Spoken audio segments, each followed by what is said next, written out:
We are saying welcome to all of you in Versatile Professors. I am your physics instructor Sarmad रहमत और आज हम discuss करने जा रहे हैं सेकेंड ईयर की फिजिक्स को, जिसमें हमने डिस्कस करना है चैप्टर नंबर 21 यानी कि न्यूक्लियर फिजिक्स और इसका lecture number 1 that is the atomic nucleus.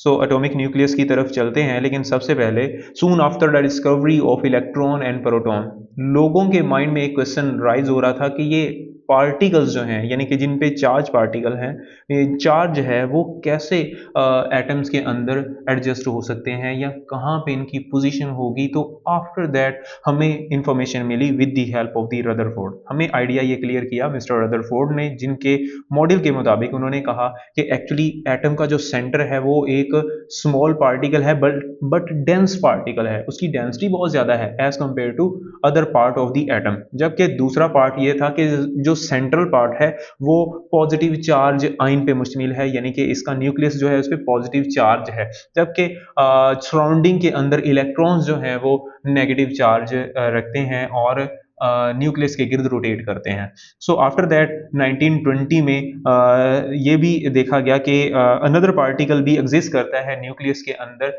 जिसके ऊपर कोई चार्ज नहीं होता, जिसको हम न्यूट्रॉन बोलते हैं।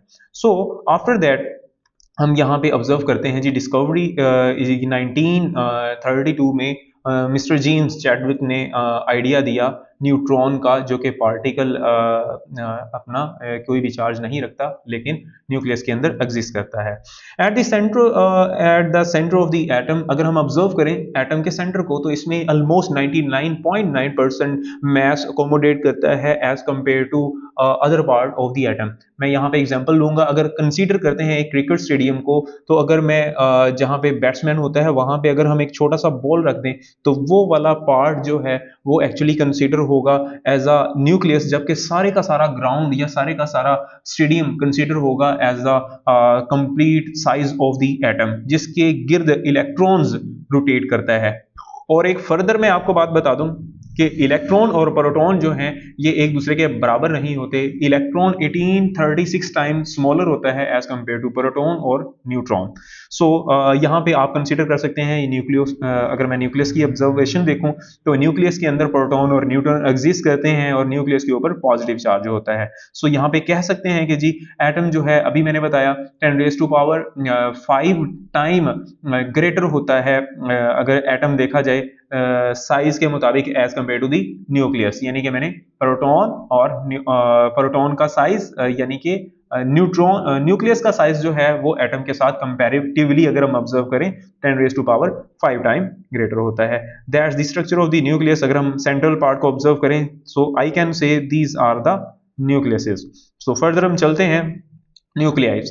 सो फर्दर हम चलते हैं न्यूक्लियॉन्स की तरफ। न्यूक्लियॉन्स क्या होते हैं? वो वाले पार्टिकल्स जो कि एक न्यूक्लियस के अंदर होते हैं जिनमें प्रोटॉन और न्यूट्रॉन शामिल होता है। यहाँ पे देखते हैं एटम्स को, तो एटम्स अगर स्केच ऑब्जर्व किया जाए सारे के सारे इस पूरी की पूरी सिमेट्री का जो कि हमने अभी स्टडी किया है, so nucleus and electron are the part of the atom, और न्यूक्लियस जो है उनको फर्दर दो हिस्सों में डिवाइड किया है, प्रोटॉन और न्यूट्रॉन में। जबकि प्रोटॉन का अगर देखा जाए चार्ज इसके ऊपर 1.6 10⁻⁻⁻19 कूलम है, जबकि मैस इसका है 1.673 10⁻⁻27 किलोग्राम। इसी तरह ही न्यूट्रॉन की अगर हम बात करें तो इस पे कोई चार्ज नहीं है, लेकिन इसका मैस जो है वो कंपैरेटिवली प्रोटॉन के बराबर ही है। जबकि इलेक्ट्रॉन का अगर चार्ज देखा जाए that is exact equal to the charge of the proton, लेकिन नेगेटिव के साथ, और इसका मैस है 9.1 10⁻⁻31 किलोग्राम।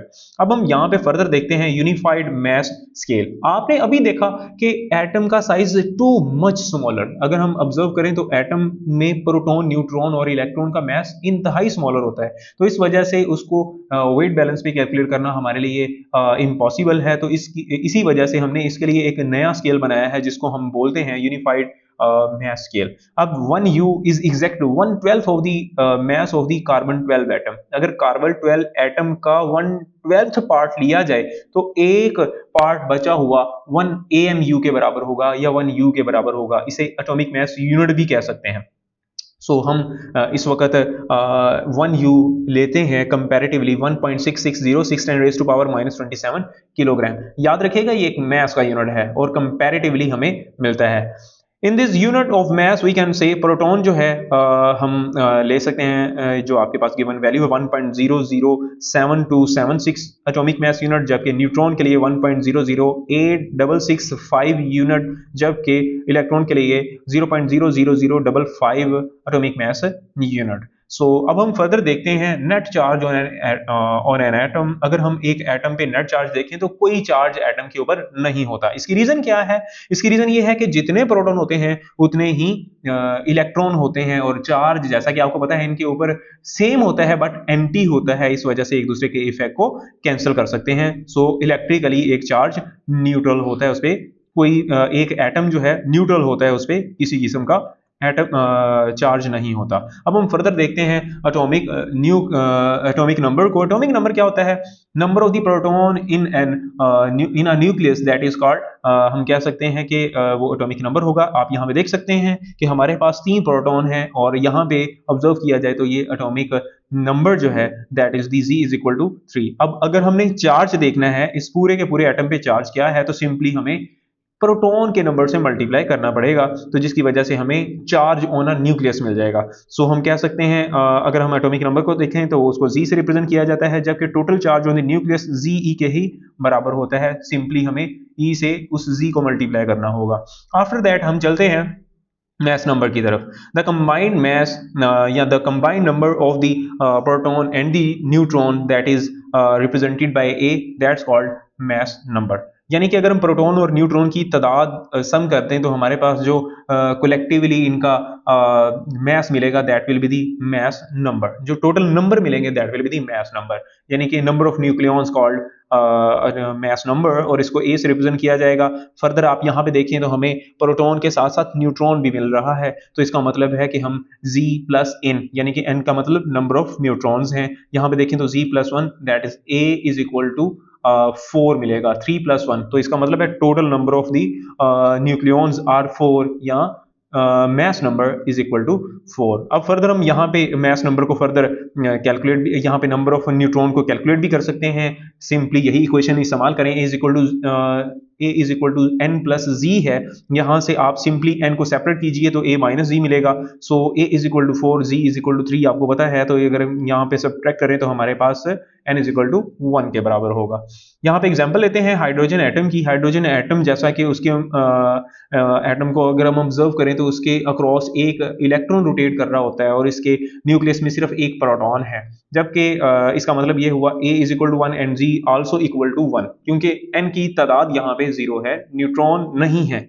अगर हम फर्दर इसको सिंबॉलिकली ऑब्जर्व करें तो सिंबॉलिकली इसके सबस्क्रिप्ट के अंदर और पावर फैक्टर के अंदर हम ऑब्जर्वेशन में देखते हैं कि एक हमारे पास सबस्क्रिप्ट जो है वो एटॉमिक नंबर को रिप्रेजेंट करता है, जबकि पावर फैक्टर मास नंबर को रिप्रेजेंट करता है। तो H is equal to H11 जो है हाइड्रोजन के एटम को रिप्रेजेंट कर रहा है। फर्दर अगर हम हीलियम की बात करते हैं तो इसमें 2 प्रोटॉन हैं और 2 न्यूट्रॉन हैं, तो इसका मतलब है कि हमारे पास टोटल नंबर ऑफ न्यूक्लियॉन्स 4 हैं, तो इस वजह से हम A इज इक्वल टू 4 जबकि Z इज इक्वल टू 2 से रिप्रेजेंट करेंगे, और He42 इसका मैथमेटिकली हम लिख सकते हैं या इसको केमिकली लिख सकते हैं। फर्दर अगर हम यूरेनियम की बात करें तो यूरेनियम का एटॉमिक नंबर 92 है, जबकि इसका मास नंबर 235 है, और इसको यूरेनियम 235 92 से रिप्रेजेंट किया जाएगा। अगर हम यहाँ से फाइंड आउट करना चाहते हैं नंबर ऑफ न्यूट्रॉन्स, तो हमें simply A minus Z formula इस्तेमाल करना पड़ेगा। 235 माइनस 92 तो 143 हमारे पास नंबर ऑफ प्रोटॉन आएंगे। The number of the proton and the neutron in the atom of all element in the periodic table can be determined। Simply हम सारे के सारे periodic table के नंबर ऑफ प्रोटॉन और number of neutrons को calculate easily कर सकते हैं। अब अगर हम एक यहाँ पे बात देखें तो हमारे पास एक periodic table के इनिशियल अगर हम एलिमेंट्स को देखें तो उसमें नंबर ऑफ प्रोटॉन और number of neutron nearly equal ही होते हैं या तकरीबन बराबर ही होते हैं। लेकिन जिस वक्त हम हैवी एलिमेंट्स की बात करते हैं तो हैवी एलिमेंट्स के अंदर नंबर ऑफ प्रोटॉन लैग में चले जाते हैं, जबकि number of neutrons assess amount में होते हैं। यही वजह बनती है इनकी इनर ट्रांजिशंस, शेल्स के अंदर मूवमेंट की भी, फर्दर यही वजह बनती है इनकी वीकनेस की भी, या यूं कहें अनस्टेबिलिटी की भी। That was all about today's lecture. Now I hope so ये लेक्चर आपको बहुत पसंद आया होगा। उम्मीद करता हूँ इस तरह की इन्फॉर्मेटिव वीडियो के लिए आप फर्दर चैनल को सब्सक्राइब करते रहेंगे और फर्दर आप इस तरह की वीडियो को लाइक करते रहेंगे। अब तक के लिए दीजिए इजाज़त। सरमद अहमद को अल्लाह हाफिज़।